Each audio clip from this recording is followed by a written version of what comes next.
చేస్తున్నారు, అడిగినంత ఇవ్వలేదు కాబట్టి దాన్ని క్యాన్సిల్ చేశారని.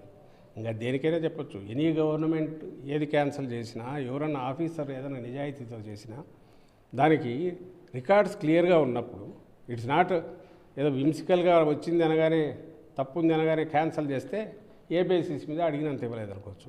టెస్ట్కు పంపించి రిపోర్ట్స్ వచ్చి అన్నీ చూసి and everything is on record చేసిన తర్వాత డిపార్ట్మెంట్లు ఇన్వాల్వ్ అయి ఉంటాయి, ప్రొక్యూర్మెంట్ డిపార్ట్మెంట్ మిగిలినవి అన్నీ చూసుకొని ప్రాసెస్ పూర్తి చేసి దాన్ని బ్లాక్ లిస్ట్ చేస్తే, దాన్ని ఆపేస్తే, దానికి ఇప్పుడు డబ్బులు ఇవ్వలేదు కాబట్టి ఇది చేశారంటే ఇంకా దానికి ఏం ఆర్గ్యుమెంట్ ఏముంటుంది? That's a political statement. అది TDP style of making wild allegations అట్లే చేసినారనుకోవచ్చు. సో దాన్ని ఆపిన తర్వాత వీళ్ళనేది ఆ బోలేబాబా అనే వాడు కూడా ఆ కంపెనీ వేరే కంపెనీల ద్వారా పూర్తి ఈ కెమికల్స్ వీటిని కలిపి పామ్ ఆయిల్ కొంచెం తీసుకొని దానికి కెమికల్స్ కలిపి సప్లై చేశారు. 22, 23, 23, 24, 24, 25 అనేది అలిగేషన్ చేశారు. ఇది